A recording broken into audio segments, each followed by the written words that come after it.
नमस्कार, मी राज वैशंपाळ. आज आपण भेटणार आहोत एक मोठा सामाजिक व्यक्तिमत्व, गेले अनेक वर्ष विद्यार्थ्यांना आणि सामाजिक क्षेत्रामध्ये काम करणारे घाणेकर साहेबांना. घाणेकर साहेब, आपलं स्वागत आहे माझा रायगड लाईव्हमध्ये. नमस्कार, मी Narayan कमळावी Balu Ghanekar, social worker, Bharatiya Janata party Vandre विधानसभा सहकार विभागाध्यक्ष, तालुकाध्यक्ष. नेमकं सुरकुलीला आपला उपक्रम आहे, याबद्दल आपण काय सांगा? गेली 14 वर्ष रायगडमध्ये मी ग्रामीण भागातील विद्यार्थ्यांसाठी शालेय साहित्य वाटप करतो, मेडिकल कॅम्प घेतो आणि मंदिराला काही आर्थिक सहायता सुद्धा करतो. तर सुरकुली एवढ्यासाठी आलं की मी पाहिलेली गरिबी, आम्ही जी गरिबी पाहिली त्यातनं प्रेरणा घेऊन या ग्रामीण भागात काहीतरी विकास विद्यार्थ्यांचा व्हावा, ह्या दृष्टिकोनाने शिक्षण साहित्य गेली 14 वर्ष मी स्वाभिमानाने वाटतो. बरोबर आहे. आपल्यासोबत डॉक्टर किशोर देखील आहेत. किशोरजी, आपण काय सांगा? मी घाणेकर साहेबांबरोबरच असतो नेहमी, तर त्यांच्या उपक्रमामध्ये मी पण उपक्रम करतो गाण्याचा. मी जवळजवळ 15 ते 20 आवाजात गातो. लताबाई, आशाबाई, मेन माझं मुकेश व्हायचे, पब्लिक लाईक करते. आमच्या दर्शकांसाठी प्रेक्षकांना सांगेल, मुका माणूस सोडून कोणीही गाऊ शकतं. कारण मी वयाच्या साधारण 12वीपर्यंत मी जेव्हा शिकत होतो, बोबडा बोलायचो. म्हणजे कोका कोला म्हटलं की तोता तोला ऐकायला जायचं. त्याच्यातून मग मी स्वतः प्रॅक्टिस केली. मी शास्त्रीय संगीत वगैरे काही शिकलेलं नाही, पण 1986 पासून मी स्टेजवर आहे. एखादं गाणं लताबाईंचं आहे काय?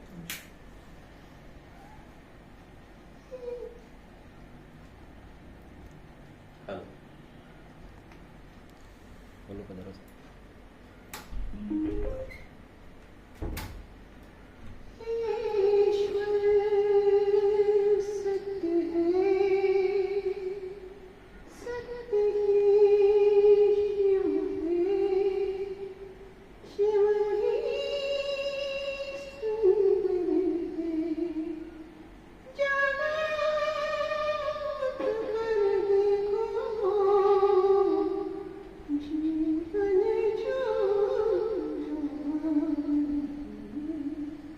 हा माझा लेडीज व्हॉइस आणि मुख्य मी जी गाणी गात होते, स्वर्गीय मुकेशचंद्र माथुरजी त्यांचा आवाज आहे. गले लगी से भरे गले से भूमिती, वो तुम न थी तो कौन था तुम्ही दूरी. असे वेगवेगळे आवाज करतो. आम्ही काही दिवसापूर्वीच इरेडिडालच्या पर्वत्रीच्या ज्या ठरल्या होत्या त्या सायली कांबळे यांची इंटरव्ह्यू केली होती आणि आज योगायोगाने आम्हाला तुमची इंटरव्ह्यू करायला मिळते. याबद्दल आपण काय सांगाल की संगीत प्रेमी आपण कसे झाला? लहानपणी आम्ही मस्जिद बंदरला राहायचो, तर तिथे मंदिरामध्ये रोज भजन चालायचं. तिथे भजन ऐकून ऐकून संगीत कलेची आवड निर्माण झाली. बाकी आमच्या फॅमिलीमध्ये कोणच नाही संगीत रसमध्ये, सगळे औरंगजेब आहेत. घाणेकरांच्या या उपक्रमाबद्दल आपलं काय? घाणेकरांचा उपक्रम ते एकदम स्तुत्य उपक्रम आहे.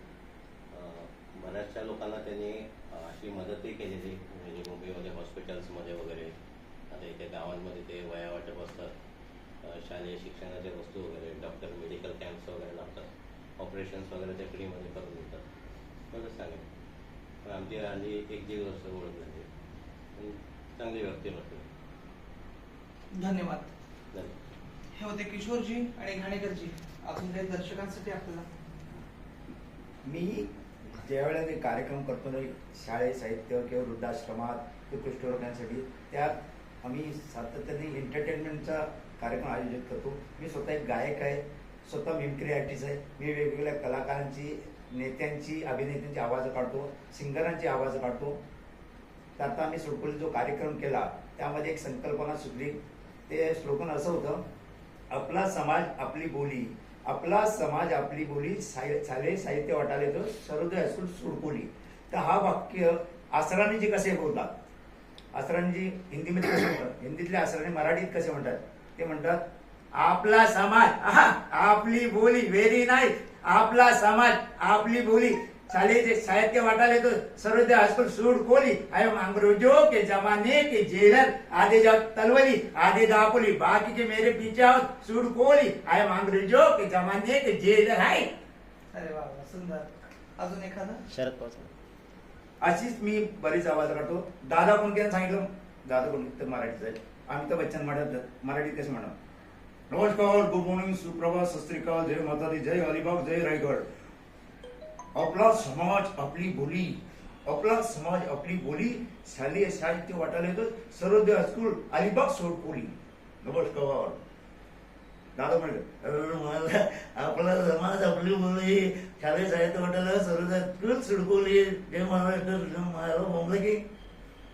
अशी 100 आवाज मी सातत्याने काढतो. सिंगरांचे आवाज काढतो. मी सिंगर कुठलाही म्हटला तर मी पटकन काढतो. एक आवाज किशोर कुमारचा.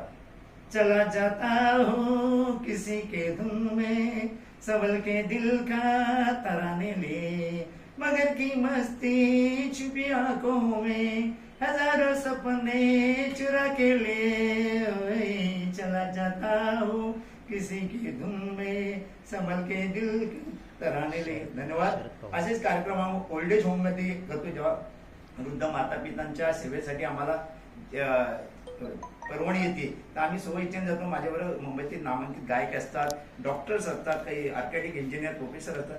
त्या वृद्ध माता पितांना गोडधोड देतो. दिवाळीच्या फराळ कपडा लागतात. पण त्यांच्याबरोबर म्हणजे गाण्यांची जी मैफिल त्यांना देतो, त्यांना मिमिक्री करतो तर त्यांचा आनंद आम्हाला स्वर्गीय सुख देतो. हेच परमेश्वराची सेवा. जनसेवा ही ईश्वर सेवा. हे मी मानतो. कर्म ही माझी पूजा. धन्यवाद. काही एखाद्या राजकीय नेत्याचा आवाज?